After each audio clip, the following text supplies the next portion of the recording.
Okay, I may have been a bit kinder to the House of the Dead remake than I should have been, at least from what I hear everyone else has said about it. I'm not sure what came over me that day.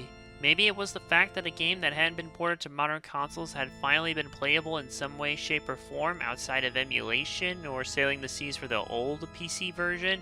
The fact that it was playable, or fill in whatever else you have. And I know what you're thinking. Why remake? Well, something I didn't mention in the original review was that the publisher, Forever Entertainment, were the ones who pitched the idea of a House of the Dead 1 remake to Sega on the back of the Panzer Dragoon remake in 2019, which didn't even come out until 2020.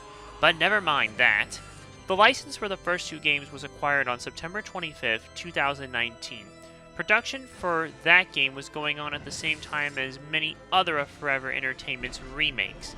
Development for it was also done remotely during the COVID pandemic. Many features ended up getting cut, an actual gun controller, and PSVR and aim controller support. Not to mention optimization issues using an older rendering system for consoles as opposed to a newer one on PC, messing with blood options from the get-go until patching them later in. I guess it's not really much of a surprise that the remake turned out the way it did.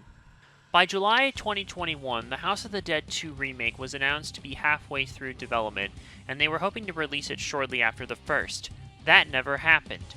It's even more wild that this got a remake when the source code for it was not lost, making a remaster of the original game much easier. In fact, House of the Dead 2 had multiple ports. The original Dreamcast version, which was a launch title, PC, Xbox as an unlockable bonus in House of the Dead 3's Xbox port by beating Survival Mode, and Wii, as part of House of the Dead 2 and 3 Return. It wasn't until January 2025 where the first trailer dropped. The game eventually came out on August 7th, 2025 for PC and Nintendo Switch. All other console versions for PlayStation 4/5 and Xbox One and on are not out at the time of writing this. Though after playing it, I can't imagine anyone would want to be in any hurry to get it. Yeah, folks, I'm sorry to say, but this remake did not fix any of the major issues from the original game, and that only makes them stand out more here. The plot remains unchanged from the original game. The game takes place almost 2 years after the events of the original game. Agent G's investigation into the Curian Mansion incident leads to his disappearance when he finds the rest of Dr. Curian's operations in Venice, or some other unnamed Italian city. I don't know. The game never specifies that it's Venice, but you can obviously tell where it got its influence from. AMS sends two more agents to investigate, James Taylor and Gary Stewart. They meet up with fellow agents Harry Harris and Amy Crystal. When they get there, they find the city has been overrun by zombies. They find G, who gets injured, but he hands him his field journal with boss weak point info. As they continue throughout the city, they find out that businessman Caleb Goldman funded Dr. Curian's creations, which led to the events of the first game happening. The agents find themselves at Goldman's tower to confront him, as he's also behind this ordeal here, and finish it all. Ultimately, the game pretty much unfolds similarly to the first, but in a whole new environment. There are even multiple endings like the first game. The achievements related to endings here even give you the clues to how to figure out how to get these endings. The House of the Dead 2 remake has a few game modes. Actually, all the modes from the original version return. Campaign, boss, and training. Campaign can be played two different ways. Arcade mode, which plays like the original arcade version of the game. You also have original mode. This mode adds on the original game by adding in special weapons for the players to find. These include shotguns, machine guns, grenade launchers, more powerful versions of the default weapons, additional lives and credits, and all sorts of other odd-end objects. On top of that, different paths can open up depending on if you save certain civilians or find an object like a key at some points. Now obviously this was in the main game, but it's more expanded upon here. Boss mode has you doing time attack runs against the various bosses. You can do them one at a time, or you can fight them all in a row for an overall best time. Finally, the training mode will give you a set of missions to accomplish to help you get better at the game. On the whole, it does improve over the original in this regard by putting all the modes from the original here. No crappy horde mode either. When playing campaign, you can adjust the difficulty, which affects how many points you earn. Score mode for either classic or modern. The latter awards you more points for killing multiple zombies in a row. You can also play multiplayer in co-op or competitively to see who gets the highest score. You can even choose which agent you want to play as freely. Once again, the gameplay is very much the same as the first. You've got a pistol with 6 bullets which you need to reload after you run out, though you have an automatic reload option here, which is nice. You're always on rails, meaning you never freely move. You'll encounter hostages on occasion that you need to save, and if you successfully save them, they will occasionally give you items, mainly 1-ups. You can also find bonus items hidden in vases/crates. You can also find secret rooms for more points and life points. Usually at the end of each stage, you'll find a boss where you hit its weak point until it goes down.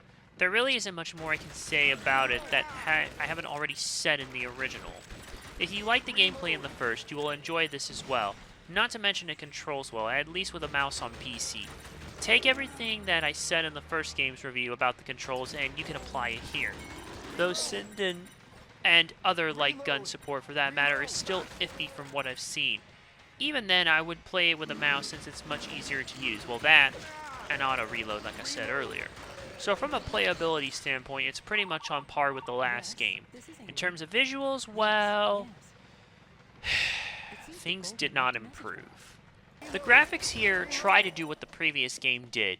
If you had no context for how the original House of the Dead 2 looked, you probably would think this would look fine. Again, many of the same things seen in the first game. Sharp textures, good-looking environments, etc. Everything seems fine until you actually look at the lighting. I mentioned the Scarlet Dawn influence, and there may have been some House of the Dead 4 influence, since that game takes place 3 years after House of the Dead 2, but here it especially feels out of place. For some reason, the whole thing starts at sunset as opposed to being a rainy day time ordeal, which also affects the lighting in the church on top of the presentation where G gives you the book and afterwards. The rain is also either barely there or just non-existent. Even if the original eventually let in tonight, at least you could actually see what was going on. With the exception of stage 1, 3, and 5, most of the stages have no lighting where there should be. This comes to a blow when you fight Type 205, Strength. His weak point is his head. Unfortunately, the lighting is so bad, it makes him harder to see him in general, let alone his weak point. And many other people, like G-Man Lives, have broken this down in far greater detail than I ever could. I'm just scratching the surface here. In short, you can have a technically well-made game, but if it's lacking some kind of heart, none of your technical prowess matters. Maybe I could forgive it in the first one since it at least tried somewhat, but here, not really. It just feels like what they did in the previous game, what they did there, but it didn't turn out any good. It's especially more jarring given how the original game was. And did I mention that the blood looks fake? 'Cause it does. The sound design is all over the place in some parts. When it comes to the music, you have two options. You can use the remix version, or you can use the original game soundtrack. I love that they finally included both options. The classic will always be a classic for a reason, but I've heard the remix soundtrack is not that bad.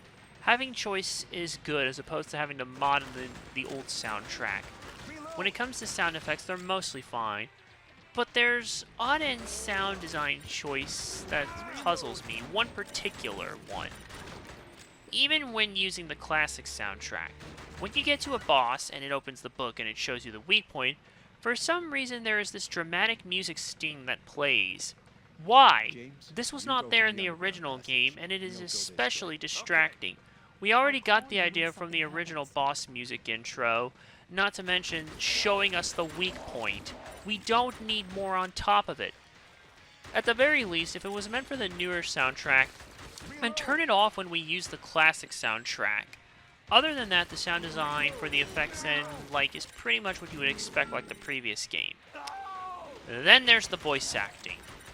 We all know how bad it is in the original game. in a weird way, with how unintentionally hilarious it sounds, it wraps back around in a weird avant-garde sort of way, especially with Goldman and the way he pronounces some of his lines.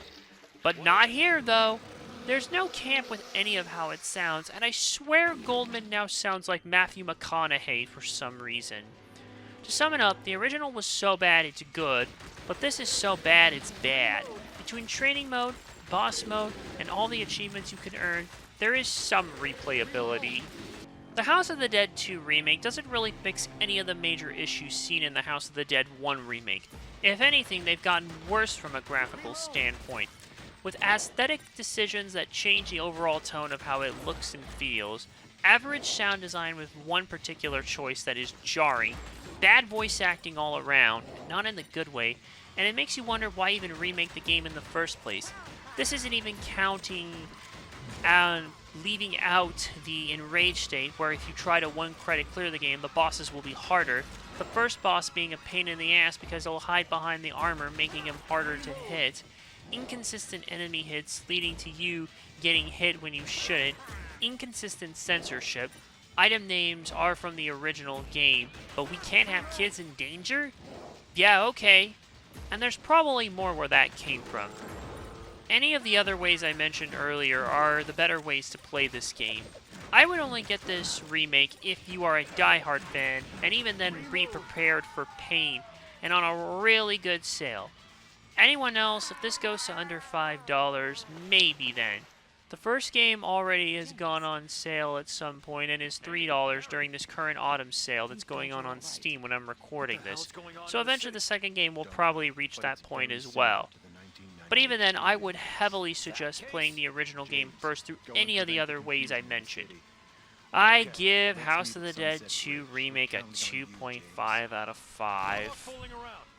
Thanks for watching. Click subscribe below and check out the playlist on screen for more content. To help support the show beyond the usual means, check out my Patreon and Ko-fi on the link tree in the description. And come by my Twitch where I conquer my backlog one game at a time.